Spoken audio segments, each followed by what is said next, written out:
അടുത്ത തവണ വരുമ്പോൾ ഫുഡ് ഡേറ്റ് വരുമ്പോൾ നിങ്ങൾ അള്ളാനും കൂടി കൊണ്ടുപോയിട്ടാണ്. ലോക സഞ്ചാരികളുടെ ഒരു വാക്കുകൾ നമ്മൾ നോക്കുമ്പോൾ അവരൊക്കെ ഏറ്റവും കൂടുതൽ പറയുന്നത് ഇന്ത്യയുടെ ചരിത്രങ്ങളാണ്. ഈ ഒരു രാജ്യത്ത് തന്നെ ഒരുപാട് സംസ്ഥാനങ്ങളുണ്ട്, ഒരുപാട് ഭാഷകളുണ്ട്, ഒരുപാട് കൾച്ചറുകളുണ്ട്, ഒരുപാട് മതങ്ങളുണ്ട്. മറ്റൊരു രാജ്യം ഇതിന് ഉദാഹരണമായിട്ടില്ല. എൻ്റെ ഒരു അഭിപ്രായത്തിൽ ലോകത്ത് മുസ്ലിങ്ങൾക്ക് ഏറ്റവും സുരക്ഷിതമായി ജീവിക്കാൻ പറ്റിയ ഒരു രാജ്യമാണ് ഇന്ത്യ എന്നുള്ളത്.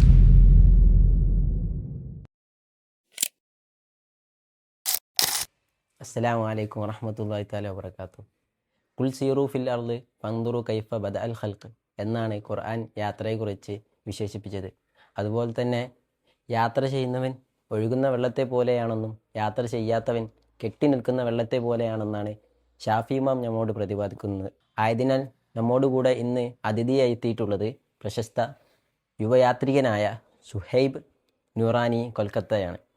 ഉസ്താദിനോട് നമുക്ക് യാത്രയെക്കുറിച്ചുള്ള ഉസ്താദിൻ്റെ അനുഭവങ്ങളും പഠനത്തെയും കുറിച്ച് ഒരു സംസാരത്തിലേക്ക് മുന്നേൽക്കാം. അസ്സലാമു അലൈക്കും വറഹ്മത്തുള്ളാഹി. നമസ്സലാം. സഞ്ചാരം എന്നുള്ളതാണ് നമ്മുടെ സംസാരം. അതുകൊണ്ട് തന്നെ ഉസ്താദിന് സഞ്ചാരത്തെ പറ്റി എന്താണ് പറയാനുള്ളത്? യാത്രയെക്കുറിച്ച് പറയുകയാണെങ്കിൽ പരിശുദ്ധ ഖുർആനിൽ അള്ളാഹു താല പറഞ്ഞതുപോലെ തന്നെ സീറു ഫില്ലർ, ഈ ഒരു വാക്യം തന്നെ ധാരാളമാണ്. കാരണം അള്ളാഹു താല പറയുന്നത്, ആ ഒരു വാക്കിൻ്റെ അർത്ഥം സീറു ഫില്ലർ എന്ന് പറയുമ്പോൾ നിങ്ങളുടെ മുൻകാലങ്ങളിൽ ജീവിച്ചു പോയിരുന്നവർ എങ്ങനെയാണ് ജീവിച്ചിരുന്നത്, അവരുടെ അവരുടെ അധപ്പതനം എങ്ങനെയായിരുന്നു, അവരുടെ വിജയങ്ങൾ എങ്ങനെയായിരുന്നു എന്നെല്ലാം അറിയണമെന്നുണ്ടെങ്കിൽ യാത്രകൾ ചെയ്യണമെന്നാണ് അള്ളാഹു താല ഉദ്ദേശിച്ചത്. ഈ ഒരു ആയത്തിൻ്റെ യഥാർത്ഥ മീനിങ് അറിയണമെന്നുണ്ടെങ്കിൽ നമ്മൾ യാത്ര തന്നെ ചെയ്യേണ്ടി വരും. കാരണം ഈജിപ്ത് പോലെ, അതുപോലെ തന്നെ പുരാതനമായിട്ടുള്ള ഒരുപാട് ചരിത്ര ശേഷിപ്പുകൾ കണ്ട് മനസ്സിലാക്കിയാണ് ഇസ്ലാമിലെ മുൻകാല ചരിത്രങ്ങളിൽ സംഭവിച്ചിട്ടുള്ള അധപ്പതനങ്ങളും വിജയങ്ങളൊക്കെ നമുക്ക് കാണാൻ കഴിയാം. അപ്പോൾ അള്ളാഹു താല തന്നെ പറഞ്ഞിട്ടുണ്ട് നിങ്ങൾ യാത്ര ചെയ്യണം എന്നുള്ളത്. അപ്പോൾ ഈ പുതിയ നൂറ്റാണ്ടിൽ, 21-ാം നൂറ്റാണ്ടിൽ നമ്മൾ ഒരുപാട് കാഴ്ചകൾ ഇനിയും കാണാൻ ബാക്കിയുണ്ട്. നമുക്ക് ഈ ചുരുങ്ങിയ ജീവിതത്തിൽ ഒരുപാട് കാര്യങ്ങൾ നമുക്ക് മനസ്സിലാക്കിയെടുക്കണം എന്നുണ്ടെങ്കിൽ യാത്രകൾ തന്നെ ചെയ്യണം. അല്ലെങ്കിൽ നമ്മൾ ജീവിച്ച് മരിക്കുന്നത് വരെ ഒരു പൊട്ടക്കിണറ്റിലെ തവളയെപ്പോലെ ആ ഒരു രൂപത്തിലായിരിക്കും മാറുക. അതുകൊണ്ട് തന്നെ യാത്ര ഇസ്ലാം ഒരുപാട് പ്രോത്സാഹിപ്പിക്കുന്നുണ്ട്. അതുകൊണ്ട് തന്നെ നമ്മളത് നിർബന്ധമായിട്ടും ചെയ്യണം എന്നാണ് എൻ്റെ ഒരു അഭിപ്രായം. യാത്രയെക്കുറിച്ച് ഇപ്പോൾ ഉസ്താദ് പറഞ്ഞു. ഇനി ഉസ്താദിനെ ഒരു യാത്രികനാക്കാൻ ഉള്ള ഒരു പ്രചോദനം എന്താണുള്ളത്? എൻ്റെ യാത്രകളുടെ പ്രചോദനം എന്ന് പറയുമ്പോൾ ഹൈസ്കൂളിലൊക്കെ പഠിക്കുന്ന സമയത്ത് നമ്മൾ ചെറിയ സ്കൂളിലെ പഠനാവശ്യത്തിന് മേടിക്കുന്ന ലൈബ്രറിയൊക്കെ ഉണ്ടല്ലോ, അതിലെ ഫസ്റ്റ് പേജിൽ നമ്മുടെ കേരളത്തിലെ പ്രശസ്തനായിട്ടുള്ള സന്തോഷ് ജോർജ് കുളങ്ങര, എല്ലാവർക്കും അറിയാവുന്നതാണ്. അദ്ദേഹത്തിൻ്റെ ഒരു യാത്രാക്കുറിപ്പ്, സഞ്ചാരക്കുറിപ്പ് ഈ ലൈബ്രറിൻ്റെ ഫസ്റ്റിലുണ്ടാവും. ഞാൻ ലൈബ്രറിൻ്റെ വാങ്ങിക്കുന്നത് തന്നെ ഈ ഒരു ഫസ്റ്റ് പോർഷൻ വായിക്കാനാണ്. അന്ന് ഇതേപോലെ തന്നെ യൂട്യൂബോ അതുപോലെ അതൊന്നും വ്യാപകമായിട്ട് സോഷ്യൽ മീഡിയ ഒന്നും ഇല്ലല്ലോ. ഇന്നിപ്പോൾ നമുക്ക് യൂട്യൂബിലടിച്ച് നമുക്ക് കാണാം, പക്ഷെ അന്ന് അത് തന്നെ ആശ്രയിക്കണം. അപ്പോൾ അതൊക്കെ വായിച്ച് ഒരുപാട് സ്ഥലങ്ങളെക്കുറിച്ചും ഒരുപാട് സംസ്കാരത്തെക്കുറിച്ചൊക്കെ പഠിക്കുമ്പോൾ, വായിക്കുമ്പോൾ പ്രത്യേക ഒരു പാഷനായിരുന്നു മറ്റുള്ള കൾച്ചറിനെ കുറിച്ച് പഠിക്കാനൊക്കെ. പിന്നെ അങ്ങനെ മനസ്സിൽ ഓട്ടോമാറ്റിക് എനിക്ക് ഒരുപാട് സ്ഥലത്ത് കറങ്ങാനും ലോകം മുഴുവൻ കറങ്ങണം എന്നുള്ള ഒരു രൂപത്തിലേക്ക് എൻ്റെ മൈൻഡ് സെറ്റ് മാറി. അന്ന് തന്നെ ഒരു രസകരമായ സംഭവം എന്ന് വെച്ചാൽ, ചെറുപ്പകാലത്തിൻ്റെ റൂമിൽ വലിയ വേൾഡ് മാപ്പൊക്കെ ഉണ്ടായിരുന്നു. വെറുതെ ഞാൻ ഭാവിയിൽ എന്തായാലും ഈ സ്ഥലങ്ങളിലൊക്കെ സന്ദർശിക്കും, എന്തായാലും സന്ദർശിക്കും എന്നുള്ള ആ ഒരു വലിയ സ്വപ്നം ഞാൻ എൻ്റെ ചുമരിലൊക്കെ ഒട്ടിച്ചിരുന്നു. അപ്പം അങ്ങനെ പതുക്കെ പതുക്കെ എൻ്റെ അന്വേഷണങ്ങളും എൻ്റെ വായനകളും ഒക്കെ യാത്രയുമായി ബന്ധപ്പെട്ട് ആയി മാറി. പിന്നീട് ഒരു നിയോഗം പോലെ ഞാനിപ്പോൾ ഇന്ന് എൻ്റെ സേവന മേഖലയും അതും ഒരു യാത്രയുമായി ബന്ധപ്പെട്ട ഒരു സ്ഥലമായതുകൊണ്ട് തന്നെ ഒരുപാട് സ്ഥലങ്ങൾ ഇന്ത്യയിൽ കറങ്ങാൻ കഴിഞ്ഞിട്ടുണ്ട്. അതൊക്കെയായിരുന്നു യാത്രയുടെ ഒരു തുടക്കവും യാത്രയുടെ പ്രചോദനങ്ങളും. അങ്ങനെയാണെങ്കിൽ ആദ്യമായിട്ട് നിങ്ങൾ ആ യാത്ര ചെയ്ത സന്ദർഭം ഓർക്കുന്നുണ്ടോ? ആദ്യമായി യാത്ര ചെയ്തത് ഓർമ്മ വരുന്നത് മദ്രസയിൽ പഠിക്കുന്ന കാലത്താണ്. അന്ന് ഒരു 200 രൂപയ്ക്ക് തൃശ്ശൂർ സൂലും അതുപോലെ കുറച്ച് മക്കാമിലൊക്കെ പോയ ഒരു ഓർമ്മയുണ്ട്. അന്ന് 3-ാം ക്ലാസ്സിലേറ്റെ മദ്രസയിൽ പഠിക്കുന്ന സമയത്ത്. അതാണ് എൻ്റെ ഒരു തുടക്കം. അന്ന് ഒരു 200 രൂപ വീട്ടിൽ നിന്ന് വളരെ കഷ്ടപ്പെട്ടിട്ടാണ് മേടിച്ചത്. അപ്പോൾ അങ്ങനെ അതൊക്കെ ആയിരുന്നു ചെറിയൊരു തുടക്കം. നേരത്തെ സൂചിപ്പിച്ചതുപോലെ തന്നെ നിങ്ങളുടെ സേവനം യാത്രയോട് ബന്ധപ്പെടുത്തിക്കൊണ്ടാണല്ലോ. അതുകൊണ്ട് അതിനെ പറ്റി ഒന്ന് വിശദീകരിക്കാമോ? ഞാൻ മദീനത്തുനൂറിൽ പഠിക്കുന്ന കാലം ഹക്കീം ഉസ്താദ് അവിടെ നടക്കുന്ന പ്രോഗ്രാമുകളുണ്ട്, റെൻറ്റിവി എന്ന് പറയും, ആർട്സ് ഫെസ്റ്റ്. അതിലൊക്കെ നമ്മൾ ഒരുമിച്ച് കൂടുന്ന സമയത്തും അല്ലെങ്കിലും എല്ലാ സമയത്തും ഉസ്താദിൻ്റെ ഓരോ പ്രസംഗങ്ങളും മറ്റും നമ്മൾ കേട്ടിട്ടാണ് ഈ ഒരു മേഖല തിരഞ്ഞെടുക്കാൻ നമുക്ക് പ്രചോദനമായത്.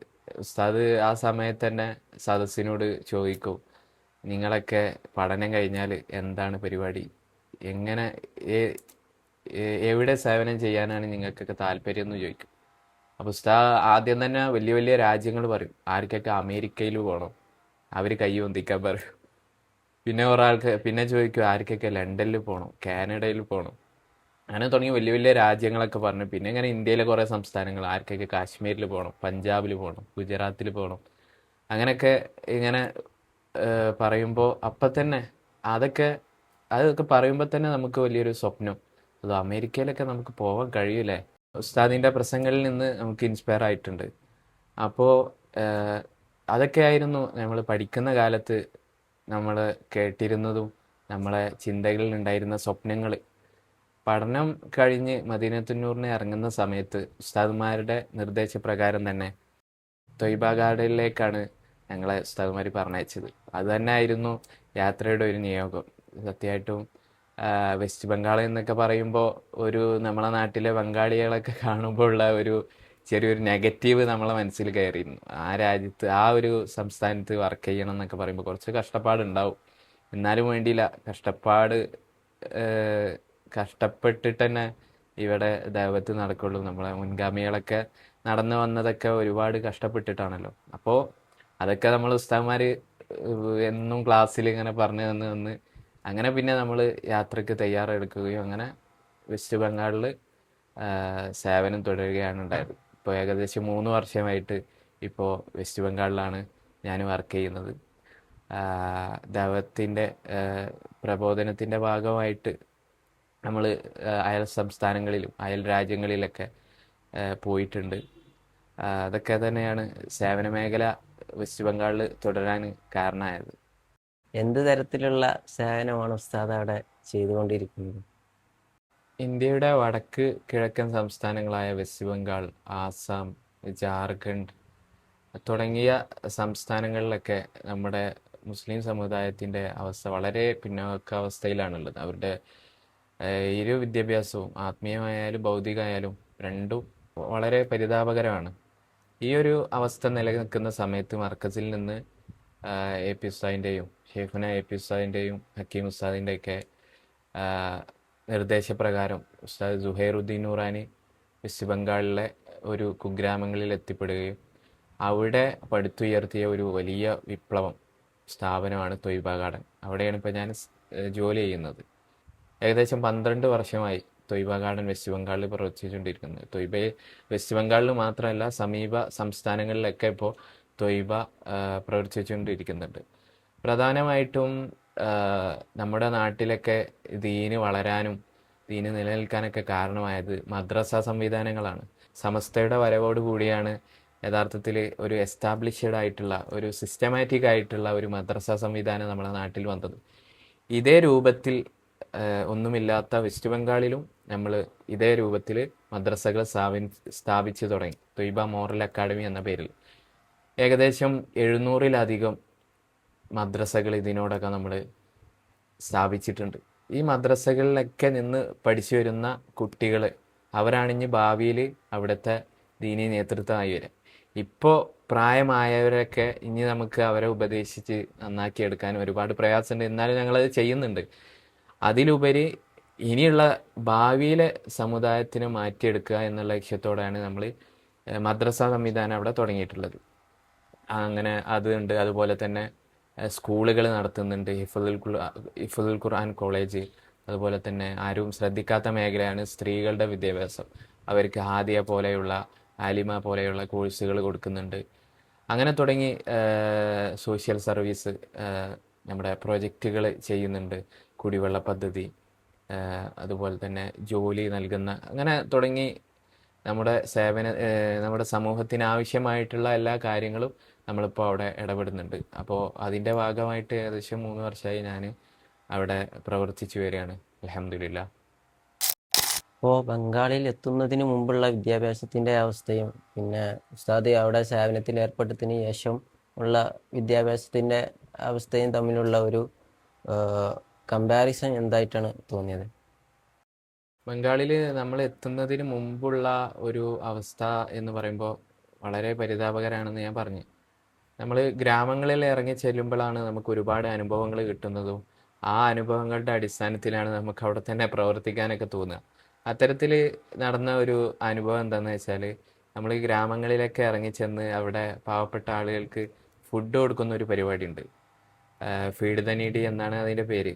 അപ്പോൾ ഈ ഫീഡ് ദ നീഡിയുടെ ഒരു ഭക്ഷണപ്പൊതിയുമായിട്ട് ഞങ്ങൾ പാവങ്ങളുടെ ഇടയിലേക്ക് ചെന്നു. ഒരു തവണ നമ്മളൊരു പ്രായമായിട്ടുള്ള ആൾക്ക് നമ്മൾ ഭക്ഷണം കൊടുത്ത് പിന്നെ അയാളിങ്ങനെ ഭക്ഷണം കിട്ടാത്തൊരവസ്ഥയാണല്ലോ. അതായത് നമ്മൾ ബിരിയാണി അങ്ങനത്തെ നല്ല രുചികരമായ ഭക്ഷണമാണ് അവിടെ കൊടുക്കുക. അപ്പോൾ ഈ ബിരിയാണി ഒന്നും ജീവിതത്തിൽ ഇതുവരെ രുചിക്കാത്തവരാവും അവർ. അപ്പോൾ അവർ അതിനൊരു നന്ദി പറയുന്ന ഒരു സന്ദർഭം ഉണ്ടായിട്ടുണ്ട്. നന്ദി പറയുന്നത് വെച്ചാൽ, നിങ്ങൾ ഈ കൊണ്ടുവന്ന നിങ്ങൾക്ക് നന്ദി ഉണ്ട് കേട്ടോ ഞങ്ങളെ ഭാഗത്തുനിന്ന്, നിങ്ങൾക്ക് ശുക്ർ എന്നൊക്കെ പറഞ്ഞുകൊണ്ട് ഇങ്ങനെ നിന്ന്. അപ്പം നമ്മളിൽ പെട്ട വലിയ ഒരു ഉസ്താദ് പറഞ്ഞ്, ഇതൊന്നും ഞങ്ങൾ തരുന്നതല്ല, ഇതൊക്കെ അള്ളാഹു തരുന്നതാണ്, അള്ളാഹുവിന് ശുക്ർ പറഞ്ഞോളി നിങ്ങൾ എന്ന് പറഞ്ഞു. അങ്ങനെ പിന്നെ അയാൾ, ഈ പ്രായമായ മനുഷ്യൻ പറഞ്ഞു, എന്നാലും നിങ്ങൾ അടുത്ത തവണ വരുമ്പോൾ, ഫുഡേറ്റ് വരുമ്പോൾ നിങ്ങൾ അള്ളാഹിനെയും കൂടി കൊണ്ടിട്ടാണ്. അതായത് അള്ളാഹു ആരാണെന്ന് പോലും അവർക്കറിയില്ല, റസൂലുള്ളാഹിനെ കുറിച്ച്. പോയിട്ടുണ്ട് ഇസ്ലാമിക അതെ പഠനം. അതെ, അത്ര ഏറെ ബാക്കിലാണ് അവിടുത്തെ സമൂഹം. ഒരു മദ്രസ പഠനത്തോട് ദാഹിച്ചുകൊണ്ടിരിക്കുന്ന ഗ്രാമമാണ്. അതെ അതെ, അങ്ങനെയുള്ള ഒരു ഗ്രാമങ്ങളിലാണ് നമ്മൾ ഈ പ്രവർത്തനങ്ങൾ നടത്തിക്കൊണ്ടിരിക്കുന്നത്. അപ്പോൾ ഈ ഒരു അനുഭവങ്ങളൊക്കെ കേൾക്കുമ്പോൾ നമുക്ക് അവിടെ തന്നെ തുടരാൻ തോന്നും. അപ്പോൾ ഇതിലൂടെ മനസ്സിലാക്കേണ്ടത്, വളരെയധികം പിറകിലാണ് വെസ്റ്റ് ബംഗാൾ പോലെയുള്ള സംസ്ഥാനങ്ങളിലെല്ലാം മതവിദ്യാഭ്യാസവും ഭൗതിക വിദ്യാഭ്യാസവും. എനിക്ക് തോന്നുന്നു നമ്മുടെ ഉസ്താദുമാരൊക്കെ ഇതാ പറയുന്നത്, ഉത്തരേന്ത്യയെ ബന്ധപ്പെടുത്തിയാണ് പറയുന്നത്. നിങ്ങൾ ഉത്തരേന്ത്യ കയറുക, അവിടെ കുറെ വിദ്യാർത്ഥികള് നിങ്ങളെ ആവശ്യപ്പെടുന്നുണ്ട്, നിങ്ങൾ ഇവിടുത്തെ കാണുന്ന പോലെയല്ല, അവിടെ മതപഠനത്തിന് വേണ്ടി ദാഹിച്ചു കൊണ്ടിരിക്കുക പറയുന്നത് വെറുതെ അല്ലെന്ന് ഇപ്പൊ ഈ ഉസ്താദിന്റെ മറുപടി മനസ്സിലാവുന്നുണ്ട്. അതെ, അതിന് ഒരുപാട് ഉദാഹരണങ്ങളുണ്ട്. അപ്പോൾ ഇതിൻ്റെയൊക്കെ കാരണത്താലാണ് നമ്മളവിടെ പ്രവർത്തിക്കുന്നത്. അത് കാരണത്താൽ ഒരുപാട് അവരുടെ കുട്ടികളിലും ഈ പ്രായമായ ആളുകളൊക്കെ നമുക്കിനി മാറ്റിയെടുക്കാന്ന് പറഞ്ഞാൽ വളരെ പ്രയാസമാണ്. അതിന് പകരം അവരെ വളർന്നു വരുന്ന മക്കളെയാണ് ഇപ്പൊ നമ്മൾ പ്രധാനമായിട്ടും ഫോക്കസ് ചെയ്ത് കുട്ടികൾ തയ്യാറാകുന്നുണ്ടോ അവിടെ മദ്രസ പഠനത്തിന് വേണ്ടി താല്പര്യമൊക്കെ? അതായത് നമ്മളെ സ്ഥാപനങ്ങളിൽ പഠിച്ച വിദ്യാർത്ഥികൾ അവരുടെ ഇന്നത്തെ നിലവാരമൊക്കെ അവരുടെ രക്ഷിതാക്കൾക്ക് കാണിച്ചു കൊടുക്കുമ്പോൾ നമ്മളെ മക്കളെയും ഇങ്ങനെ പഠിപ്പിക്കണം എന്നുള്ള ഒരു ബോധം ഇപ്പോൾ അൽഹംദുലില്ലാ രക്ഷിതാക്കളിലൊക്കെ വന്നു തുടങ്ങിയിട്ടുണ്ട്. അത് കാരണം രക്ഷിതാക്കൾ എല്ലാ സന്ദർഭത്തിലും മതപഠനത്തിന് ആവശ്യപ്പെട്ട് വന്നിട്ടുണ്ട്. നിരവധി ആൾക്കാർ ഇപ്പോൾ ത്വയ്ബ ഗാർഡനിൽ കുറഞ്ഞ സീറ്റേ നമുക്ക് അവസരമുള്ളൂ. പക്ഷേ ഇരട്ടി വിദ്യാർത്ഥികൾ ഇൻ്റർവ്യൂവിനൊക്കെ വേണ്ടിയിട്ട് നമ്മുടെ സ്ഥാപനത്തിൽ എത്താറുണ്ട്. പലർക്കും നമ്മൾ അവരെ പറഞ്ഞയക്കുകയാണ് ചെയ്യാറ്. അല്ലെങ്കിൽ നമുക്ക് ഒരുപാട് ഓഫ് ക്യാമ്പസുകളുണ്ട്, അവിടെയൊക്കെ പഠനത്തിന് വേണ്ടിയിട്ടാണ് അയക്കാറ്. അപ്പോൾ അവിടെ നോക്കുകയാണെങ്കിൽ ഇവർക്കുള്ള വിദ്യാഭ്യാസത്തിന് ചെലവ്, അവിടെ പാർപ്പിടം വിദ്യാഭ്യാസത്തിന്റെ ചെലവൊക്കെ നിർവഹിക്കുന്നത് ത്വയ്ബ ഗാർഡന്റെ കീഴിൽ തന്നെ. ത്വയ്ബയാണ് പരിപൂർണമായിട്ടും ഒരു വിദ്യാർത്ഥിയുടെ മുഴുവൻ ചെലവുകളും ത്വയ്ബയാണ് നടത്തിക്കൊണ്ടിരിക്കുന്നത്. അപ്പോൾ ഇത്രയൊക്കെ പറഞ്ഞ സ്ഥിതിയിൽ സ്വാഭാവികമായിട്ടും ഒരു മികച്ച കുട്ടിയെ, ഉസ്താദിന്റെ കീഴിൽ വളർന്ന ഒരു മികച്ച കുട്ടി, തനിക്കൊരു അഭിമാനം കൊള്ളാം എന്ന നിലയിലുള്ള ഒരു വിദ്യാർത്ഥിയെ പറ്റി എന്ന് പറയാൻ ഉണ്ടാവും? തീർച്ചയായിട്ടും. അതിനു പറ്റിയ ഒടുവിലത്തെ ഒരു ഉദാഹരണം കഴിഞ്ഞ 2 ആഴ്ച മുന്നേ നമ്മുടെ സുഹൈറുദ്ദീൻ നുറാനി ഉസ്താദ് ഫേസ്ബുക്കിൽ കുറിച്ച ഒരു വാർത്തയുണ്ട്. നമ്മുടെ സ്ഥാപനത്തിൽ ത്വയ്ബ ഗാർഡനിൽ പഠിച്ച റൂഹുൽ അമീൻ എന്ന പേരുള്ള ഒരു വിദ്യാർത്ഥി ഒരു തരത്തിലും ഉള്ള വിദ്യാഭ്യാസവും വായിക്കാനോ എഴുതാനോ പോലും അറിയാത്ത ഒരു അവസ്ഥയിൽ നിന്ന് ഇന്ന് അവൻ പഠിക്കുന്നത് ജേർണലിസമാണ്. ജേർണലിസം പഠിച്ചുകൊണ്ടിരിക്കുന്ന സമയത്ത് തന്നെ അവനിപ്പോൾ വലിയ വലിയ ഇംഗ്ലീഷ് വെസ്റ്റ് ബംഗാളിലെ പത്രങ്ങളിൽ, ഇംഗ്ലീഷ് പത്രങ്ങളിൽ അവൻ്റെ ജേർണലുകൾ, അവൻ്റെ ആർട്ടിക്കിളൊക്കെ വന്നു തുടങ്ങി. ഇതൊക്കെ കാണുമ്പോൾ തന്നെ നമുക്ക് ഒരുപാട് സന്തോഷമുണ്ട്. നമ്മളവിടെ കഷ്ടപ്പെടുന്നതിനൊക്കെ ഒരു പ്രതിഫലം അവിടുന്ന് കിട്ടുന്നുണ്ട് എന്ന് കാണുമ്പോൾ വളരെയധികം സന്തോഷമുണ്ട്. നമ്മളെക്കാട്ടി ഉപരി നമ്മളെ മുതിർന്ന ഉസ്താദ്മാർ, സുഹൈറുദ്ദീൻ ഉസ്താദിനെ പോലെയുള്ള ഉസ്താദുമാർക്കൊക്കെ അതിൽ നിന്നൊക്കെ ഒരുപാട് സന്തോഷങ്ങൾ അവർക്ക് കാണാൻ കഴിയുന്നുണ്ട്. ഇതൊക്കെയാണ് അവിടുത്തെ വിദ്യാർത്ഥികളുടെ. അതുപോലെ അവിടെ അഡ്വക്കേറ്റിന് പഠിക്കുന്ന കുട്ടികളുണ്ട്, അതുപോലെ തന്നെ ജേർണലിസം പഠിക്കുന്ന വിദ്യാർത്ഥികളുണ്ട്, നീറ്റ് എൻട്രൻസ് കോഴ്സുകൾ ചെയ്യുന്നവർ, എല്ലാ രൂപത്തിലുള്ള കുട്ടികളും ഇപ്പോൾ അവിടെ വിദ്യാർത്ഥികൾ വളർന്നുകൊണ്ടിരിക്കുന്നുണ്ട്. ഉസ്താദിൻ്റെ വ്ളോഗോ വീഡിയോസൊക്കെ കാണുമ്പോൾ എനിക്ക് തോന്നുന്നത് ഇന്ത്യയിൽ മാത്രം ഒതുങ്ങി കൂടിയ യാത്രയാണോ എന്ന് തോന്നുന്നുണ്ട്. അതുകൊണ്ട് മറ്റു രാജ്യങ്ങളിലേക്കൊക്കെ യാത്ര എത്തിയിട്ടുണ്ടോ? യാത്രികൻ എന്ന നിലക്ക് ഞാനൊരു തുടക്കക്കാരന് മാത്രമാണ്. അതുകൊണ്ട് തന്നെ ചുരുങ്ങിയ പരിമിതമായ സ്ഥലങ്ങൾ മാത്രമേ ഞാൻ ഇതുവരെ സന്ദർശിച്ചിട്ടുള്ളൂ. ഇന്ത്യയിലെ ഏകദേശം ഒട്ടുമിക്ക സംസ്ഥാനങ്ങളിലൊക്കെ എത്തിയിട്ടുണ്ട്. പിന്നെ നമ്മുടെ അയൽ രാജ്യമായ നേപ്പാളിലൊക്കെ സന്ദർശിച്ചിട്ടുണ്ട്. അതിലെല്ലാം ഉപരി നമ്മൾ ലോക ചരിത്രം എടുക്കുമ്പോൾ, ലോക സഞ്ചാരികളുടെ ഒരു വാക്കുകൾ നമ്മൾ നോക്കുമ്പോൾ അവരൊക്കെ ഏറ്റവും കൂടുതൽ പറയുന്നത് ഇന്ത്യയുടെ ചരിത്രങ്ങളാണ്. അപ്പോൾ അവർ പറയുന്നത് നിങ്ങൾ ആദ്യം ഇന്ത്യ മുഴുവൻ സന്ദർശിക്കുക എന്നുള്ളതാണ്. കാരണം ഇന്ത്യ എന്ന് പറയുന്നത് ഒരു വൈവിധ്യമാർന്ന ഒരു രാജ്യമാണ്. ഈ ഒരു രാജ്യത്ത് തന്നെ ഒരുപാട് സംസ്ഥാനങ്ങളുണ്ട്, ഒരുപാട് ഭാഷകളുണ്ട്, ഒരുപാട് കൾച്ചറുകളുണ്ട്, ഒരുപാട് മതങ്ങളുണ്ട്. ഇതുപോലെ ഒരു രാജ്യം വേറെ മറ്റൊരു രാജ്യം ഇതിന് ഉദാഹരണമായിട്ടില്ല. അതുകൊണ്ട് തന്നെ ഇന്ത്യയുടെ വിവിധ സ്ഥലത്ത് പോയാൽ ഒരുപാട് സംസ്കാരങ്ങൾ നമുക്ക്, കൾച്ചറുകൾ നമുക്ക് പഠിച്ചെടുക്കാൻ കഴിയും. അപ്പോൾ ഇന്ത്യ മുഴുവൻ ആദ്യം വിസിറ്റ് ചെയ്തിട്ട് പുറം രാജ്യങ്ങളിലേക്ക് പോകാം എന്നുള്ള ഒരു ഉദ്ദേശമുണ്ട്. കാരണന്മാര് പറഞ്ഞ പോലെ മുറ്റത്ത് മുല്ലക്ക് മണമില്ല. അതെ അതെ അതെ. അങ്ങനെ അപ്പോൾ അങ്ങനെ ഒരു ഉദ്ദേശമുണ്ട്. അതിന് പുറമെ നമ്മുടെ ജോലിയും മറ്റു പരിമിതമായ സമയം ഉണ്ടാവുള്ളല്ലോ. അപ്പോൾ അതിനിടക്ക് ഇങ്ങനെ യാത്രകളും ചെയ്യണം. ഇപ്പോൾ ഉസ്താദ് ഇന്ത്യയിൽ കുറേ സ്ഥലത്ത് വിസിറ്റ് ചെയ്തു എന്ന് നമുക്ക് മനസ്സിലായി.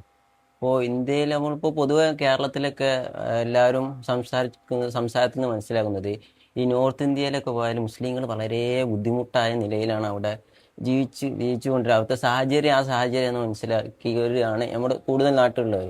ഇപ്പം ഞാനും ഇതുപോലെ ഒരു ഉത്തരേന്ത്യയിൽ പോയിട്ടുണ്ട്. അപ്പോൾ അവിടെ പോയപ്പോൾ എനിക്ക് അത്ര രീതിയിലൊന്നും ഫീൽ ചെയ്തിട്ടില്ല. അവിടെ ഞങ്ങൾ ഹിജാബ് ഇട്ട് തന്നെയാണ് നമ്മളെ ഫാമിലിയൊക്കെ ഉണ്ടായിരുന്നു. അപ്പോൾ പല മതങ്ങളിലുള്ളവരും നമ്മളെ എനിക്ക് അവിടുത്തെ അതിഥികളോടുള്ള അതെനിക്ക് വളരെ ഇഷ്ടപ്പെട്ടു. നല്ല സ്വീകരണ കാര്യങ്ങളായിരുന്നു. അത് ഞാൻ ടൗൺ ഏരിയകളിൽ കൂടുതൽ അങ്ങനെ ചെന്ന് പെട്ടിട്ടുള്ളത്. ഉസ്താദാകുമ്പോൾ ഗ്രാമങ്ങളിലേക്ക് ഇറങ്ങി പ്രവർത്തിച്ചതുകൊണ്ട് എന്താണ് അവിടുത്തെ ഗ്രാമങ്ങളിലൊക്കെ അവസ്ഥ എന്താണ്? എൻ്റെ ഒരു കാഴ്ചപ്പാടിൽ ഉത്തരേന്ത്യയിൽ സേവനം ചെയ്യുന്ന ഒരാളും പറയില്ല അവിടെ പ്രശ്നമാണ്, അവിടെ വർഗീയ കലാപമാണ്, വർഗീയ പ്രശ്നമാണ് എന്ന് ഒരിക്കലും പറയില്ല. എൻ്റെ ഒരു അഭിപ്രായത്തിൽ ലോകത്ത് മുസ്ലിങ്ങൾക്ക് ഏറ്റവും സുരക്ഷിതമായി ജീവിക്കാൻ പറ്റിയ ഒരു രാജ്യമാണ് ഇന്ത്യ എന്നുള്ളതാണ്. ചില ഒറ്റപ്പെട്ട സംഭവങ്ങളില്ല എന്നല്ല, അതിനെ നമ്മൾ ഒഴിവാക്കുന്നില്ല, അങ്ങനെയൊക്കെ നടക്കുന്നുണ്ട്. എന്നതിലുപരി ഇപ്പോൾ നമ്മൾ ഗസയിലെ അവസ്ഥ നോക്കി, സിറിയയിലെ അവസ്ഥ നോക്കി, ഇറാൻ, ഇറാഖ്, അവിടെയൊക്കെ മുസ്ലിങ്ങൾ വളരെയധികം ഭീഷണിയോടെയാണ് ജീവിക്കുന്നത്. പക്ഷേ ആ രൂപത്തിലൊന്നും ഇല്ലെങ്കിൽ പോലും നമുക്കിവിടെ പ്രോഗ്രാമുകൾ നടത്താനും മതപ്രചരണം നടത്താനുമുള്ള ഒരു സ്വാതന്ത്ര്യം നമ്മുടെ ഇന്ത്യയിലുണ്ട്. അതുകൊണ്ട് തന്നെ ഇന്ത്യയിൽ മുസ്ലിങ്ങൾക്ക് ഏറ്റവും സുഖത്തിൽ ജീവിക്കാൻ കഴിയുന്ന ഒരു രാജ്യമാണ് ഇന്ത്യ എന്നാണ് പറയുന്നത്. പിന്നെ നമ്മൾ ന്യൂസുകളിൽ നിന്നൊക്കെയാണ് അറിയുന്നത് ഉത്തരേന്ത്യയിൽ അങ്ങനെ പ്രശ്നം, ഇങ്ങനെ പ്രശ്നം.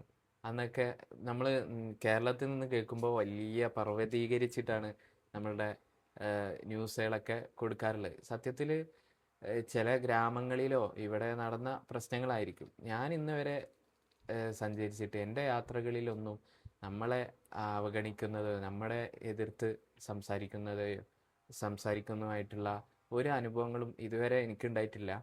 അതുകൊണ്ട് തന്നെ സേഫാണ് അവിടുത്തെ നമ്മുടെ മുസ്ലിങ്ങളുടെ ജീവിതം.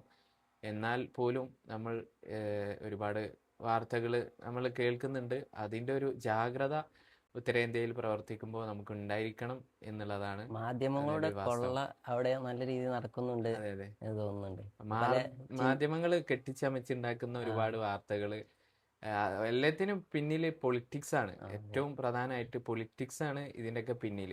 മനുഷ്യർക്കിടയിൽ പ്രശ്നങ്ങളൊന്നുമില്ല, നല്ല സൗഹാർദ്ദപരമായിട്ടാണ് അവർ ജീവിക്കുന്നത്. പൊളിറ്റിക്സിൻ്റെ അവരുടെ ഉന്നമനത്തിന് വേണ്ടി സമൂഹത്തിൽ കുത്തിത്തിരിപ്പുകൾ, പ്രശ്നങ്ങൾ ഉണ്ടാക്കുകയാണ്, മനഃപൂർവ്വം സൃഷ്ടിക്കുകയാണ് എന്നാണ് നമുക്ക് പറയാനുള്ളത്. അതിന് ഉദാഹരണമായിട്ട് ഇപ്പോൾ നമ്മുടെ നാട്ടിൽ പ്രചരിച്ചൊരു സിനിമയാണ് കേരള സ്റ്റോറി എന്ന് പറയുന്നത്. കേരള സ്റ്റോറിയിൽ ഒരിക്കലും അങ്ങനെ ഒരു സംഭവമേ കേരളത്തിൽ നടന്നിട്ടില്ല. പക്ഷെ അത് ഉത്തരേന്ത്യയിലുള്ള ആൾക്കാർക്ക് കേരളത്തിനോടുള്ള ഒരു ഭയം കൂട്ടാനും ഒരു ചെറിയൊരു വോട്ട് ബാങ്ക് അതെ ആയിട്ടാണ് അതിനെ ഈ പൊളിറ്റിക്കൽ പാർട്ടികളുടെ ഒരു കടന്നുകയറ്റാണ് ഈ ഒരു വിഷയത്തിൽ നമുക്ക് പറയാനുള്ളത്. അല്ലാതെ മനുഷ്യർ വളരെ സൗഹാർദ്ദത്തിലാണ്, ഏത് മതക്കാരായാലും വളരെ സൗഹാർദ്ദത്തിലാണ് ഉത്തരേന്ത്യയിലൊക്കെ ജീവിച്ചു പോകുന്നത്. അവിടെ നമ്മള് ഒരു വീട്ടിലേക്ക് ചെന്നാൽ അവിടെ ആതിഥേയത്വമൊക്കെ എങ്ങനെയാണ്? അവരുടെ അതിഥി സൽക്കാരം എന്ന് പറയുമ്പോൾ ഇപ്പോൾ നമുക്കറിയാവുന്നതാണ്. ഇപ്പോൾ സോഷ്യൽ മീഡിയയിൽ ട്രെൻഡിങ് ആയിരിക്കുന്ന വീഡിയോ PT ഉസ്താദിൻ്റെ അതെ കാശ്മീരൊക്കെ നമുക്ക് യഥാർത്ഥ രൂപത്തിൽ കാണിച്ചു തന്നത്, അതിൻ്റെ അവതരണ ശൈലിയിലൊക്കെ മികച്ചു നിൽക്കുന്നത് PT ഉസ്താദിൻ്റെ വീഡിയോ ആണ്. ഉസ്താദ് പറയാണ്ട് കാശ്മീരികളുടെ ആതിഥേയത്വം, അവരുടെ അതിഥികളെ സ്നേഹിക്കുന്ന, അവരെ സ്വീകരിക്കുന്ന, അവരുടെ സൽക്കാരങ്ങളെ കുറിച്ചൊക്കെ നമുക്ക് വീഡിയോ തന്നെ കിട്ടാറുണ്ട്. വളരെ സന്തോഷത്തോടു കൂടിയാണ് അവർ അതിഥികളെ സ്വീകരിക്കുക. ഇപ്പം ഞാൻ പ്രവർത്തിക്കുന്ന വെസ്റ്റ് ബംഗാളിലൊക്കെ അതിഥി സൽക്കാരത്തിന് വേറൊരു രീതി തന്നെയുണ്ട്. ആദ്യം തന്നെ നമ്മളവിടെ വീട്ടിലേക്ക് കയറി ചെല്ലുമ്പോൾ ആദ്യം ഒരു ഗ്ലാസ് വെള്ളമാണ് തരിക. നമ്മളെ നാട്ടിൽ എന്താണ് ജ്യൂസും ഇതൊക്കെ തരിക, അവർ നല്ല ശുദ്ധമായ വെള്ളമാണ്. അത് നമ്മുടെ ഇസ്ലാമിക മാനങ്ങൾ നോക്കുമ്പോഴും നല്ല ശുദ്ധമായ വെള്ളം കൊടുക്കണം എന്നാണ് പറയാറ്. അപ്പോൾ അതൊക്കെ അവർ കീപ്പ് ചെയ്ത് പോകാറുണ്ട്. അതുപോലെ തന്നെ നല്ല വിഭവ സമൃദ്ധമായിട്ടുള്ള ഭക്ഷണവും അവർ അതിഥികൾക്ക് കൊടുക്കുക. അപ്പോൾ ആ കാര്യത്തിലൊക്കെ അവരിൽ നിന്ന് നമുക്ക് ഒരുപാട് കാര്യങ്ങൾ പഠിക്കാനുണ്ട്. പാഠമുണ്ടല്ലേ? അതുപോലെ തന്നെ ഞാൻ ഇപ്പോ ഉസ്താദ് PT ഉസ്താദിനെ പറ്റി പറഞ്ഞപ്പോ ഉസ്താദിന്റെ ഒരു ഇന്റർവ്യൂ കാണാൻ ഇടയായിട്ടുണ്ട്. ഉസ്താദിന്റെ ഈ മതപ്രബോധനം അവിടെ കുറെ വിദ്യാഭ്യാസ സ്ഥാപനങ്ങൾക്കൊക്കെ വഴിയൊരുക്കിയിട്ടുണ്ട്. അപ്പോൾ ആ വഴിയൊരുക്കിയതിന് ഭാഗമായിട്ട് രക്ഷിതാക്കളെ വക അവിടെ രക്ഷിതാക്കളെ വക ഒരു സൽക്കാരം ഉണ്ടായിട്ടുണ്ട്. അതാണ് ഉസ്താദിന്റെ ഏറ്റവും ഇഷ്ടപ്പെട്ട ആതിഥേയത്വം, മനസ്സ് നിറഞ്ഞൊരു സന്ദർഭം. അതുപോലെ എന്തെങ്കിലുമൊക്കെ ഉസ്താദിന് ഉണ്ടായിട്ടുണ്ടോ? അതുപോലെ ഉണ്ടായെന്ന് വെച്ചാൽ ഞാൻ തുടക്ക കാലഘട്ടത്തിലൊക്കെ ചെറിയ മദ്രസ പഠിപ്പിക്കാൻ പോയിരുന്നു. മദ്രസ പഠിപ്പിക്കുന്ന സമയത്ത് എൻ്റെ മുന്നിലുണ്ടായിരുന്ന വിദ്യാർത്ഥികൾ ചെറിയ കുട്ടികൾ മുതൽ പ്രായമായിട്ടുള്ള വല്യപ്പന്മാർ വരെ എൻ്റെ ക്ലാസ്സിലുണ്ടായിരുന്നു. അപ്പോൾ അതിലുള്ള ഒരു ക്ലാസ്സിൽ ഖുറാൻ പഠിക്കാൻ വന്ന ഒരു ഭാര്യയും ഭർത്താവും ഉണ്ടായിരുന്നു. അപ്പോൾ ഭാര്യയും ഭർത്താവിനും ഞാനാണ് ക്ലാസ് എടുത്തു കൊടുത്തിരുന്നത്. കുറച്ചു കാലം ഭാര്യനെ പിന്നെ ക്ലാസ്സിലൊന്നും കണ്ടില്ല. അപ്പോൾ ഭർത്താവ് പറഞ്ഞാണ് ഭാര്യ ഗർഭിണിയാണ്, അതുകൊണ്ടാണ് ക്ലാസ്സിന് വരാത്തത്. ഓക്കെ, അങ്ങനെ കഴിഞ്ഞ് അങ്ങനെ കുറേ കാലത്തിന് ശേഷം ഗർഭിണിയായ ഭാര്യയെ പ്രസവിച്ച് ഒക്കെ കഴിഞ്ഞിട്ട് പിന്നെ ആ കുട്ടിയെ കാണാൻ വേണ്ടിയിട്ട് വീട്ടിലേക്ക് ക്ഷണിച്ച്. ഞാനിങ്ങനെ ആലോചിക്കുക, ഒരു ഗർഭിണിയായ ഒരു ഭാര്യ ഭർത്താവ് ഒരേ ക്ലാസ്സിലിരുന്ന് പഠിപ്പിക്കാൻ കിട്ടിയൊരു ഭാഗ്യം. അവർ പിന്നീട് വീട്ടിലേക്ക് ക്ഷണിച്ച് അവരുടെ സൽക്കാരത്തിൽ പങ്കെടുത്ത് അവർക്ക് ജനിച്ച കുട്ടിയെ വളരെ സന്തോഷപൂർവ്വം കയ്യിലൊക്കെ തന്ന് ഇതാണ് ഞങ്ങളെ കുട്ടി ഉസ്താദ് എന്നൊക്കെ പറയുമ്പോൾ കിട്ടുന്ന ഒരു അനുഭൂതി വല്ലാത്തൊരു അനുഭവമായിരുന്നു. അപ്പം അങ്ങനെയുള്ള ചെറിയ ചെറിയ അനുഭവങ്ങളൊക്കെ ഉണ്ടായിട്ടുണ്ട്. അന്ന് അവിടെ എന്താ സൽക്കാരത്തിന് ഭക്ഷണമായിട്ട് ലഭിച്ചത്? സൽക്കാരത്തിന് അവിടെ പ്രധാനമായിട്ടും ഒരു പ്ലേറ്റിൽ തന്നെ കുറച്ച് ഫ്രൂട്ട്സ്, പിന്നെ അതിൽ നമ്മളെ നട്ട്സുകൾ ഉണ്ടാവും, പിന്നെ പഴവർഗ്ഗങ്ങളായിട്ട് അങ്ങനെ എല്ലാം കൂടി മിക്സ് ആയിട്ടുള്ള, പിന്നെ കോഴിമുട്ട, അതൊക്കെ അവരുടെ വീട്ടിൽ തന്നെ ഉണ്ടായ വിഭവങ്ങൾ, പിന്നെ പാല്, അതൊക്കെ ആയിരിക്കും അവർ കൂടുതലായിട്ട് അവരുടെ വീട്ടിൽ വരുന്നവർക്ക് കൊടുക്കുക. ഈ അതിഥി സൽക്കാരത്തെ കുറിച്ച് പറയുമ്പോൾ ഞാൻ കുറച്ച് മുമ്പ് ഒരു യാത്രികന്റെ കുറിപ്പ് വായിച്ചിട്ടുണ്ട്. അതിൽ അയാൾ പറയണേ കാശ്മീരിനെ പറ്റി പറയും. കാശ്മീരിലെ അവിടുത്തെ താമസക്കാർ ഇയാൾ അങ്ങോട്ട് പോകുമ്പോൾ തന്നെ അയാളെ യാത്രയുടെ കാര്യങ്ങളും ബാക്കി എവിടേക്ക് പോകണോ ഇനി എങ്ങോട്ട് പോക്കോളൂ, പിന്നെ അവിടെ സ്വീകരണോ, ഉസ്താദ് പറഞ്ഞ പോലെ ആദ്യം തന്നെ വെള്ളം കൊടുക്കലും, ഉം. അപ്പൊ എല്ലാ സൗകര്യങ്ങളും ചെയ്തു കൊടുക്കുന്നുണ്ട്. അതൊക്കെ വലിയ അതിശയമായി തോന്നിയിട്ടുണ്ട്. അതുപോലെ ഉസ്താദിന്റെ യാത്രയിലൊക്കെ ഉണ്ടായിട്ടുണ്ടാകും എന്ന് വിചാരിക്കുകയാണ്. എന്ന അനുഭവം എന്തെങ്കിലും പറയാമോ? നിങ്ങൾ പറഞ്ഞ പോലെ തന്നെ കാശ്മീരിനെ കുറിച്ചിട്ട് നമ്മൾ പഠിക്കുമ്പോൾ ഏറ്റവും പ്രധാനപ്പെട്ട ഏറ്റവും കൂടുതൽ കേൾക്കുന്ന ഒരു സംഗതിയാണ് അവിടെയുള്ള ആളുകളുടെ ആതിഥ്യ മര്യാദ, അവരുടെ സൽക്കാര രീതികളൊക്കെ. അപ്പോൾ ഞാൻ അവസാനമായിട്ട് കാശ്മീരിൽ പോയ സമയത്ത് ഞങ്ങളവിടെ സുബഹി നിസ്കരിക്കാൻ വേണ്ടിയിട്ട് ഒരു പള്ളിയിൽ കയറി ശ്രീനഗറിൽ. അതെ. അപ്പോൾ അന്ന് രാവിലെ ഞങ്ങളൊന്നും കഴിച്ചിട്ടില്ല, ബസ് വന്ന് ഇറങ്ങിയതാ. അങ്ങനെ ഞങ്ങൾ ഒരു പള്ളിയിൽ കയറി സുബഹിയൊക്കെ നിസ്കരിച്ച് പുറത്തിങ്ങനെ നിൽക്കുകയാണ്. അപ്പോൾ പുറത്ത് സത്യം പറഞ്ഞാൽ ഞാൻ മനഃപൂർവ്വം നിൽക്കുകയാണ്, ആരെങ്കിലും നമ്മളൊന്ന് വിളിച്ചുകൊണ്ടേ അവരെ വീടുകളൊക്കെ കാണാൻ ആകാംക്ഷ. പറ്റിയിരുന്നെങ്കിൽ ഒരു ആകാംക്ഷയിൽ അതെ. ഇങ്ങനെ നിൽക്കുകയാണ്, ആരും വിളിക്കുന്നില്ല. അതെ. അങ്ങനെ ഞങ്ങൾ മൂന്നാല് ആൾക്കാരുണ്ടായിരുന്നു. ഞങ്ങളവിടെ ഇങ്ങനെ ചെറുതായിട്ട് വിശ്രമിക്കുന്ന സമയത്ത് ഒരാൾ വന്നുകൊണ്ട് ചോദിച്ചു, നിങ്ങൾ ഇവിടുന്ന് വരണേ, എന്താ സംഗതി? അപ്പം ഞങ്ങൾ പറഞ്ഞു കേരളത്തിൽ നിന്നാണ് വരുന്നത്. അതെ, ഭാഷയൊക്കെ ഭാഷ അവിടെ ഉറുദു ആണ്. ഉറുദു തന്നെ അല്ലേ? കാശ്മീരി ലാംഗ്വേജ് എന്ന് പറഞ്ഞിട്ട് അതെ. അവിടെ ഒരു ലാംഗ്വേജ് ഉണ്ട്. കുറച്ച് ഒരു ഇറാൻ ടച്ച് ഉള്ള ഒരു ഭാഷയാണ്. ഈ ഹൈദരാബാദൊക്കെ പോയ ടൈമില് ഉം. അവിടെ മുസ്ലിങ്ങൾ ഉറുദാണ് സംസാരിക്കാറ്. മറ്റുള്ളവരൊക്കെ അതെ അതെ, മുസ്ലിംസിന് അതെ. പുറത്തുള്ളവരൊക്കെ മുസ്ലിംസ് എല്ലാവരും ഉറുദു സംസാരിക്കും. അതെ. അപ്പോൾ നമ്മൾ മലയാളികളായ ആൾക്കാർ അവരുടെ ഇടയ്ക്ക് ചെല്ലും, നിങ്ങൾ മുസ്ലിമാണോ? ആ മുസ്ലിമാണ്. മുസ്ലിമായിട്ട് നിങ്ങൾക്ക് ഉറുദു അറിയില്ല എന്ന് ചോദിക്കുമ്പോൾ, അതായത് ബേസിക് ആയിട്ട് ഉറുദു മുസ്ലിങ്ങൾക്ക് സംസാര ഭാഷയായിട്ട് വേണമെന്നുള്ള ഒരു ഇതിലാണ് അവർ. പൊതുധാരണ. ആ, അപ്പോൾ അങ്ങനെ ഞങ്ങൾ രാവിലെ നിൽക്കുന്ന സമയത്ത് ഒരാൾ ഞങ്ങളോട് വന്ന് ചോദിച്ചു, അപ്പോൾ കേരളക്കാരനാന്ന് പറഞ്ഞപ്പോൾ അയാൾ പറഞ്ഞു എനിക്ക് കേരളത്തിനറിയാം, ഞാൻ അവിടെ ഒരു പ്രാവശ്യം വന്നിട്ടില്ലെന്നൊക്കെ പറഞ്ഞ്. ഇങ്ങനെ അയാൾ പറയുന്നതിൻ്റെ ഇടയ്ക്ക് നിങ്ങൾ വരി, എൻ്റെ വീട്ടിലേക്ക് വരി, നമുക്കൊരു ചായക്ക് കുടിച്ചിട്ട് പോകാമെന്ന്. അപ്പോൾ മനസ്സിലിങ്ങനെ സന്തോഷം കയറി, ആ പഠിച്ചനക്ക് ഒരു അവസരം കിട്ടിയല്ലോ. പക്ഷെ ഞാൻ പറഞ്ഞു അല്ലേ വേണ്ട, ഞങ്ങൾ ഇവിടുന്ന് പറഞ്ഞു അതൊന്നും കുഴപ്പമില്ല വരി എന്ന് പറഞ്ഞുകൊണ്ട് അങ്ങനെ ഞങ്ങളെ പള്ളിയിൽ നിന്ന് ഇങ്ങനെ നടത്തി കുറേ നടക്കാണ്ട് ഒരു മലഞ്ചെരുവിലേക്കാണ് പോണേ. അതെ. അങ്ങനെ നടന്ന് ഒരു നല്ല വലിയൊരു വീട്. അപ്പോൾ അയാൾ അവിടുത്തെ ഒരു എഞ്ചിനീയറാണ്. അതെ. അപ്പോൾ കുറച്ച് അത്യാവശ്യം ഒരു ലക്ഷറി ടൈപ്പ് വീടാണ്. അങ്ങനെ ആ വീട്ടിൽ കയറി പ്രത്യേകം വിരിച്ച സ്ഥലത്തൊക്കെ ഇരുന്ന് അവരുടേതായിട്ടുള്ള നിലത്തൊക്കെ ഇരുന്നിട്ടുള്ള ഒരു ഭക്ഷണം, നല്ല അടിപൊളി ചായയും ചെറിയ ബിസ്ക്കറ്റ് രൂപത്തിലുള്ള കാശ്മീരി വിഭവങ്ങളൊക്കെ തന്ന് നമ്മൾ ലാസ്റ്റ് ഒരു സെൽഫിയൊക്കെ എടുത്തിട്ട് ആണ് പോയത്. അപ്പോൾ അവരൊരു സൽക്കാര രീതി നമുക്ക് കിട്ടിയിട്ടുണ്ട്. പിന്നെ ഈ പൂഞ്ച് പോലത്തെ പ്രദേശം അവിടെയൊക്കെയാണ് ഇത് കൂടുതൽ. നമ്മൾ പീട്ടിസ്ഥാൻ്റെ വീഡിയോയിലൊക്കെ പൂഞ്ച് ഭാഗത്താണ് അതെ. ഉസ്താദ് പോവാറൊക്കെ. അവിടെയുള്ള ആൾക്കാർ ഒന്നും കൂടി ഡിഫറെൻ്റ് ആണ്. അവരൊക്കെ വീട്ടിലേക്ക് ക്ഷണിക്കുക, അവിടെ താമസിപ്പിച്ചിട്ടേ വിടുള്ളൂ. ഇപ്പം നിങ്ങൾ പറഞ്ഞ പോലെ അവരവിടെ വീട്ടിൽ 5-6 ദിവസം സ്റ്റേ തരികയും പിന്നെ അവിടെ നാട്ടിലൊക്കെ കറങ്ങാനുള്ള എല്ലാത്തിനും നമ്മളെ കൂടെ അവരുണ്ടാവും. പിന്നെ പേടിയൊന്നുമില്ല വീട്ടിലെ.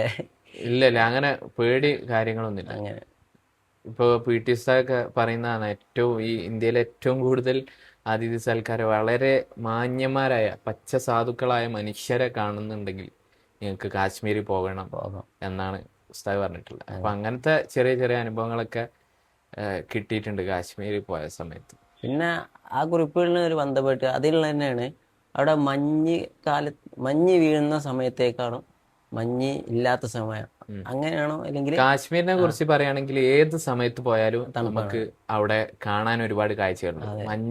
മഞ്ഞ് സമയത്ത് പോവുകയാണെങ്കിൽ നല്ല മഞ്ഞ് വെച്ച് മറ്റ് ഇത് കാണാം. മറ്റേ വേനൽക്കാലാണെന്നുണ്ടെങ്കിൽ നല്ല പൂവ് ചെടികളൊക്കെ വിരിഞ്ഞു നിൽക്കുന്ന കാഴ്ചകൾ കാണാം. പിന്നെ മറ്റൊരു സമയത്ത് പോയാൽ ആപ്പിൾ തോട്ടങ്ങളൊക്കെ വിരിയുന്ന, അങ്ങനെ ഏത് സമയത്ത് പോയാലും കാശ്മീരിൽ നമുക്കായിട്ട് ഒരുപാട് കാഴ്ചകൾ ഉണ്ടാവും. സ്വർഗമാണ് ഒരു ഇന്ത്യയുടെ ഒരു സ്വർഗമായിട്ട് നമുക്ക് അഹങ്കാരമാക്കി പറയാം. അതെ അതെ. ഇപ്പോൾ യാത്രയുടെ മറ്റൊരു വലിയൊരു സമ്പത്താണ് ഭാഷ എന്നുള്ളത്. ഇപ്പോൾ ഒരു ഉത്തരേന്ത്യ മേഖലകളിലേക്കൊക്കെ പോകുമ്പോൾ ഭാഷ വലിയൊരു അനിവാര്യ ഘടകമാണ്. അതുകൊണ്ട് ഈ ഭാഷ അറിയാത്തതിൻ്റെ പേര് എവിടെയെങ്കിലും താഴ്ത്തപ്പെട്ടു പോവുക, അതുപോലെ തന്നെ എന്തെങ്കിലും അവസരങ്ങൾ നഷ്ടപ്പെടുക, അങ്ങനെ എന്തെങ്കിലുമൊക്കെ ഉണ്ടായിട്ടുണ്ടോ? ഇന്ത്യയിൽ സഞ്ചരിക്കുമ്പോൾ ഏറ്റവും പ്രധാനപ്പെട്ട ഒരു വെല്ലുവിളിയാണ് മലയാളി എന്ന നിലക്കുള്ള ഭാഷ. കാരണം നമ്മുടെ നാട്ടിൽ മലയാളമാണ്. കേരളം തമിഴ്നാടൊക്കെ വിട്ടാൽ പിന്നെ എല്ലായിടത്തും സ്വീകാര്യമായ ഭാഷ ഉറുദു, ഹിന്ദിയൊക്കെ ഉണ്ട്. അപ്പോൾ ഏതെങ്കിലും ഒരു ഭാഷ, ഹിന്ദി ഫ്ലുവൻ്റ് ആയാൽ ഏകദേശം എല്ലാ സ്ഥലത്ത് നമുക്ക് പിടിച്ചു നിൽക്കാൻ കഴിയും. അതെ. ഞാനൊക്കെ എഴുതാനും വായിക്കാനൊക്കെ നാട്ടിൽ നിന്ന് തന്നെ കോളേജിൽ നിന്ന് തന്നെ പഠിച്ചിരുന്നെങ്കിലും പറഞ്ഞ് പഠിച്ചിട്ടില്ലായിരുന്നു ഉറുദു ഒന്നും. പിന്നെ ആളുകളായിട്ട് ഇടപെട്ട് അങ്ങനെ നമ്മളെ കൂടെ പഠിക്കുന്ന കുട്ടികളൊക്കെ ഉണ്ടായിരുന്നു ഉറുദു സംസാരിക്കുന്ന, അവരുമായിട്ടൊക്കെ ബന്ധപ്പെട്ടാണ് പിന്നെ ഉറുദു ഒക്കെ റെഡി ആയത്.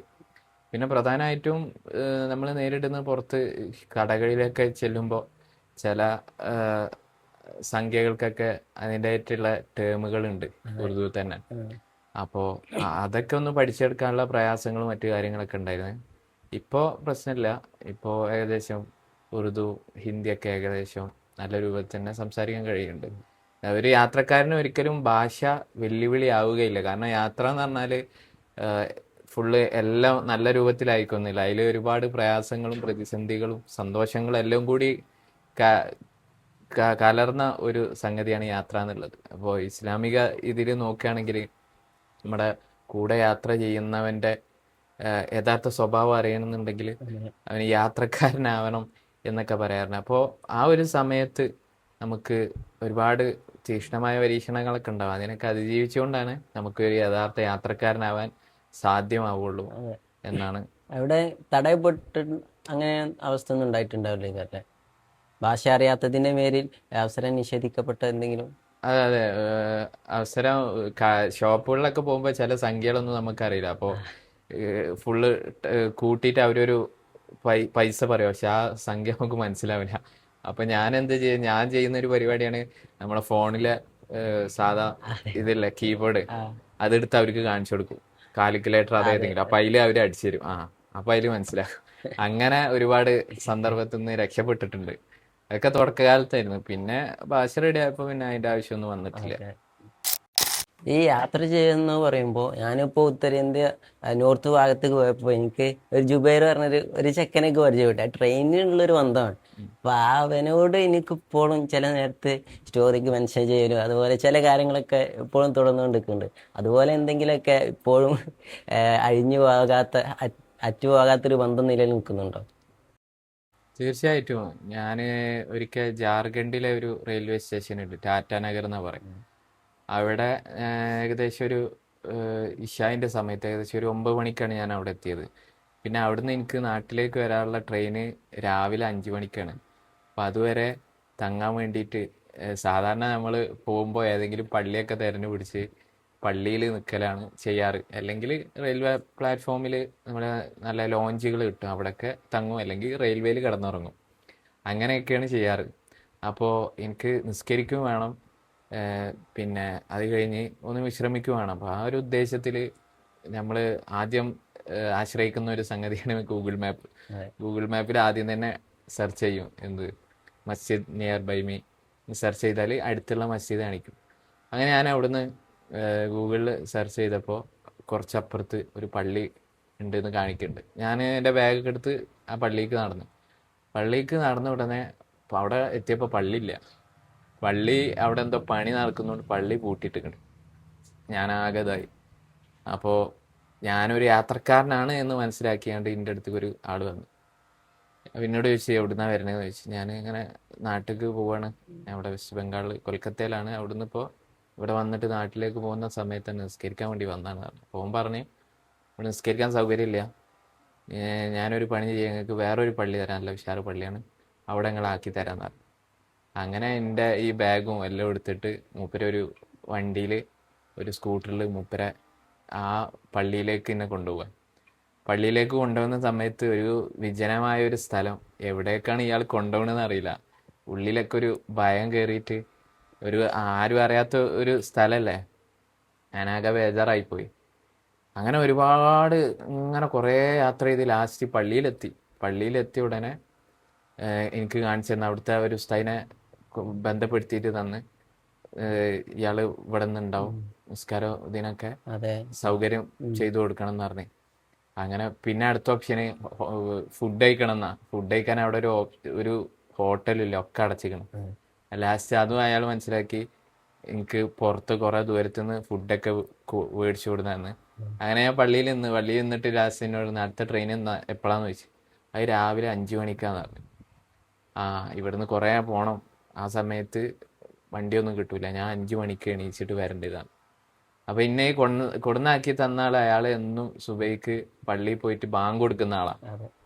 ഒരു ചെറുപ്പക്കാരനാണ്. ചെറുപ്പക്കാരൻ. അയാളാണ് അവിടെ ബാങ്ക് കൊടുക്കൽ പള്ളിയിൽ. അപ്പൊ അയാൾ പറഞ്ഞു, ഞാൻ സുബൈന്റെ സമയത്ത് എണീക്കും, ഞാൻ ബാങ്ക് കൊടുത്താൽ ഞാൻ അങ്ങോട്ട് വരും, നിങ്ങൾ അപ്പോത്തിന് ഇവിടുന്ന് നിസ്കരിച്ചിട്ട് റെഡി ആയിക്കോളി, പിന്നെ ഇക്കാമത്തിന്റെ സമയമാകുമ്പോത്തിന് ജമാഅത്തിന്റെ സമയമാകുമ്പോത്തിന് എനിക്ക് തിരിച്ചെത്തണം എന്ന് പറഞ്ഞു.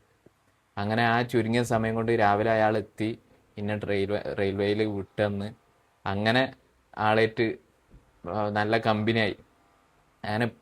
ഞാൻ ആ റെയിൽവേയിൽ പോകുമ്പോൾ ഇനിയിപ്പോൾ ലാസ്റ്റ് വന്ന സമയത്തും അയാളെ ബന്ധപ്പെട്ട് അയാളെ ഇടയ്ക്കിടയ്ക്ക് മെസ്സേജ് അയക്കലും നമ്മളെ നാട്ടിലത്തെ വിശേഷം അറിയലും വീണ്ടും കാണണം എന്നൊക്കെ പറയാറുണ്ട്. അപ്പോൾ ആ ഒരു സൗഹൃദം ഇപ്പോഴും നിലനിൽക്കുന്നുണ്ട്. തുടക്കത്തിലൊരു ഭയം ഉണ്ടായിരുന്നെങ്കിലും പിന്നെ നമ്മളെ നേരിട്ട് മനസ്സിലാക്കുമ്പോഴാണ് ആൾക്കാരെ യഥാർത്ഥ സ്വഭാവം മനസ്സിലാവുക.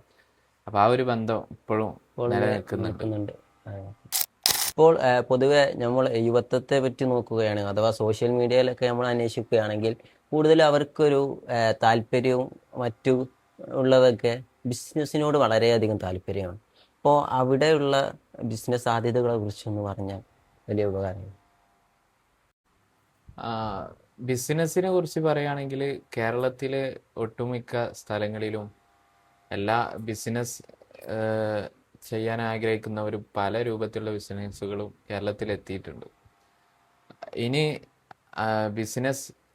ബിസിനസ് ശ്രദ്ധിക്കുന്നവരോട് പറയാനുള്ളത് അവർക്ക് ഉത്തരേന്ത്യയിൽ ഒരുപാട് അവസരങ്ങളുണ്ട് എന്നാണ്. കാരണം നമ്മളെ നാട്ടിൽ പ്രയോഗിച്ച പല ബിസിനസ്സുകളും ഉത്തരേന്ത്യയിൽ നല്ല വിജയിക്കാൻ സാധ്യതയുണ്ട്. ഈ നാട്ടിൽ വിജയിച്ചില്ലെങ്കിൽ അവിടെ വിജയിക്കാൻ സാധ്യതയുണ്ട്. ഉദാഹരണം പറയുകയാണെങ്കിൽ അൽഫാം നമ്മുടെ നാട്ടിൽ സുലഭമായി കിട്ടുന്ന ഒരു സംഗതിയാണ്. ഉത്തരേന്ത്യയിൽ ഈ അൽഫാം എന്ന് പറഞ്ഞ സംഗതിയേ ഇല്ല. അത് വേണമെന്നുണ്ടെങ്കിൽ ഒന്ന് പരീക്ഷിച്ചിട്ട് അവിടെ ചിലപ്പം വിജയിച്ചാൽ നല്ല മൂവ്മെന്റ് ഉണ്ടാവുന്ന ഒരു സംഗതിയാണ്. നമ്മുടെ കേരളക്കാരെ പോലെ ഭക്ഷണപ്രേമികൾ കുറവാണ്. പക്ഷെ നമ്മളെ നാട്ടിലെ പോലെ ഇതൊരു അറേബ്യൻ വിഭവങ്ങളല്ല, അതൊന്നും അവിടെ എത്തിയിട്ടില്ല തീരെ. ആ ഒരു ട്രെൻഡിങ്ങിലേക്ക് അവരെ വരുത്തിയിട്ട് പിന്നെ ബിസിനസ് കൊണ്ടുപോവുകയാണെന്നുണ്ടെങ്കിൽ നല്ല മാറ്റങ്ങൾ ഉണ്ടാവും. പിന്നെ അവിടെയുള്ള ഒരുപാട് സാധനങ്ങൾ നമ്മുടെ നാട്ടിൽ കിട്ടാത്ത ഒരുപാട് സാധനങ്ങൾ ഉണ്ട് അവിടെ. അതൊക്കെ എക്സ്പോർട്ട് ചെയ്ത് ഇങ്ങോട്ട് എത്തിച്ചാലും ഒരുപാട് ബിസിനസ്സുകൾ നമ്മളെ നാട്ടിൽ നടക്കും. അത്തരത്തിലുള്ള ചെറിയ ബിസിനസ്സുകളൊക്കെ നമ്മളെ അറിയുന്ന ആളുകളൊക്കെ ചെയ്തുകൊണ്ടിരിക്കുന്നുണ്ട്. നല്ല വിജയത്തിലാണ് അതൊക്കെ. പൊതുവെ ഭക്ഷണപ്രേമികൾ കുറവാണ്. സമ്പ്രദായം അതെ, നമ്മളെ ഭക്ഷണ ശീലങ്ങളും ഭക്ഷണങ്ങൾ തന്നെ മാറ്റണം. നമ്മളെ നാട്ടിൽ സാധാ വെളിച്ചെണ്ണ ഉപയോഗിക്കണമെങ്കിൽ ഉത്തരേന്ത്യയിൽ കടുകിന്റെ എണ്ണ ഒക്കെയാണ് ഉപയോഗിക്കുന്നത്. അപ്പോൾ രുചി വ്യത്യാസമുണ്ട്. നമുക്ക് അവരെ ഭക്ഷണം പറ്റൂല, അവർക്ക് നമ്മളെ ഭക്ഷണം പറ്റൂല. അപ്പം ആ ഒരു ഡിഫറൻറ്റ് അത് എല്ലായിടത്തും ഉണ്ട്. ഓക്കെ. എനിക്കിഷ്ടപ്പെട്ടത് ഞാൻ ഫോളോ അപ്പ് ചെയ്യുന്നൊക്കെ ഒരാൾ PT മുഹമ്മദ് തന്നെയാണ്. അപ്പോൾ അതേപോലെ ഉസ്താദിന് ഒരു പ്രിയപ്പെട്ടൊരു യാത്രക്കാരൻ്റെ ചാനൽ ഏതാണ്? PT മുഹമ്മദ് ഉസ്താദിനെ എല്ലാവർക്കും ഇഷ്ടമാണ്. അദ്ദേഹത്തിൻ്റെ ശൈലിയും മറ്റും വീഡിയോയുടെ ക്വാളിറ്റിയൊക്കെ അടിപൊളിയാണ്. ഉസ്താദിനായിട്ട് ഫേമസ് ആവുന്ന മുന്നേ തന്നെ പരിചയമുണ്ട്. ഇപ്പോഴും ആ സൗഹൃദം നിലനിൽക്കുന്നുണ്ട്. ഞാൻ പ്രധാനമായിട്ടും ഈ വ്ളോഗിങ് ആ കാര്യങ്ങളൊക്കെ ചെയ്യുന്നത് കൊണ്ട് തന്നെ യൂട്യൂബിൽ ഒരു ടെക് ട്രാവൽ ഈറ്റ് എന്ന് പറയുന്ന ഒരു ചാനൽ, സുജിത് ഭക്തൻ, അദ്ദേഹം ഒരു വ്ളോഗർ എന്ന നിലക്ക് അദ്ദേഹത്തിന്റെ വ്ളോഗിങ് ഒക്കെ അടിപൊളിയാണ്. യാത്രാ വ്ളോഗുകളൊക്കെ അയാൾ ട്രാവലും ടെക്കും അതുപോലെ ഫുഡും എല്ലാം ചെയ്യാറുണ്ട്. ഞാൻ ട്രാവലിംഗ് ആണ് അധികം നോക്കാറ്. അപ്പോൾ ആ ഒരു ചാനൽ ഞാൻ കാണാറുണ്ട്. അതുപോലെ ഷിറീൻ ബ്ലോഗ്സ്, അതൊക്കെ അത്യാവശ്യം വെറുതെ കാര്യങ്ങൾ പറയാ എന്നുള്ളതിലുപരി അതിൽ നിന്നുള്ള അവരൊരു വീഡിയോ കണ്ടാൽ ഒരുപാട് നോളേജ് കൂടി നമുക്ക് കിട്ടുന്നുണ്ട്. അപ്പോൾ അത്തരത്തിലുള്ള വീഡിയോസ് അവരുടെ ചാനലൊക്കെ ഞാൻ കാണാറുണ്ട്. നമ്മുടെ സംസാരം അവസാനിക്കാനായിരിക്കുകയാണ്. അപ്പോൾ ഉസ്താദ് നമുക്ക് കുറേ യാത്രാനുഭവങ്ങളും നമ്മൾക്ക് പഠിക്കേണ്ട കാര്യങ്ങളൊക്കെ നമുക്ക് അറിയിച്ചു തന്നു. ഒരു പുതിയ സഞ്ചാരി അഥവാ ഒരു ദായിക്ക് എന്തെല്ലാം സന്ദേശങ്ങൾ നൽകാൻ പറ്റും, ഉപദേശങ്ങൾ നൽകാൻ പറ്റും എന്നുള്ളതാണ് ഉസ്താദ് ഒന്ന് പറഞ്ഞു തരും. ഞാൻ മാത്രമൊന്നും ഞാൻ ആളല്ല, എന്നാലും അറിയുന്ന ചില കാര്യങ്ങൾ പറയാന്നുള്ളതാണ്. പ്രധാനമായിട്ടും നമ്മളെ ട്രിപ്പ് ഒരു യാത്ര വരുമ്പോൾ നമ്മളൊരു ഫ്രണ്ട്സുകൾ കൂടിയിട്ട് അല്ലെങ്കിൽ കോളേജിൽ നിന്നൊക്കെ പോകുന്ന വെറും അതൊരു ഫോട്ടോയിലോ വീഡിയോയിലോ ഒതുങ്ങുന്ന ഒരു യാത്രയായി മാറാറുണ്ട്. അതിനു പകരം പോയി വരുമ്പോഴത്തേക്ക് ഒരുപാട് അനുഭവങ്ങൾ എനിക്ക് നേടിയെടുക്കണം എന്നുള്ള ഒരു കാര്യം നേരത്തെ ചിന്തിച്ചിട്ട് യാത്രയ്ക്ക് ഇറങ്ങാൻ. ആ അനുഭവങ്ങളൊക്കെ എഴുതി വെക്കുക, ഡയറിയിൽ എഴുതി വെക്കുക, അതിൽ നിന്നുള്ള ഒരു പാഠങ്ങൾ ഉൾക്കൊള്ളുക. അതൊക്കെയാണ് പ്രധാനമായി ചെയ്യേണ്ടത്. നമ്മൾ യാത്രയിൽ പൊതുവെ ചെയ്യുന്നത് വീഡിയോ എടുക്കുന്നു, സെൽഫി എടുക്കുന്നു, ഫുഡ് ഇതൊക്കെ എക്സ്പ്ലോർ ചെയ്യുന്നു. അതിന് പകരം നമ്മൾ ഈ അവിടെയുള്ള കൾച്ചറുകളൊക്കെ മനസ്സിലാക്കി ഗ്രാമങ്ങളിൽ ഇറങ്ങിച്ചെന്ന് അവിടെ നമ്മളെ കഴിവുകൾ ഉപയോഗപ്പെടുത്തുക എന്നുള്ളതാണ്. നമുക്ക് എന്തെങ്കിലും അവിടെ ചെയ്യാൻ കഴിയോ എന്നുള്ള ഒരു കാര്യം നമ്മൾ നോക്കണം യാത്രക്കാരൻ എന്ന നിലക്ക്. പിന്നെ ഏറ്റവും പ്രധാനപ്പെട്ടതെന്ന് പറയാറുള്ളത് നമ്മുടെ നാട്ടിലൊക്കെ നിലനിൽക്കുന്ന ഒരു ഒരു മനുഷ്യന്റെ ജീവിതം എന്ന് പറഞ്ഞാൽ അവര് ജനിക്കുന്നു, കുട്ടിയാ അവര് ജനിക്കുന്നു, സ്കൂളിൽ പോകുന്നു, അത് കഴിഞ്ഞ് അവരെ കല്യാണം കഴിയുന്നു, കുട്ടികളാവുന്നു, കുട്ടികളെ കല്യാണം കഴിച്ചു വിടുന്നു. ഈ ഒരു പ്രക്രിയയാണ് കാലങ്ങളായി നടന്നുകൊണ്ടിരിക്കുന്നത്. അതിൽ നിന്നൊന്ന് വ്യത്യസ്തമായിട്ട് നമ്മൾ ജീവിക്കുന്നു, അതോടൊപ്പം ബാക്കിയുള്ള ഒരു കമ്മ്യൂണിറ്റിയെ കൂടി നമ്മൾ വളർത്തുന്നു.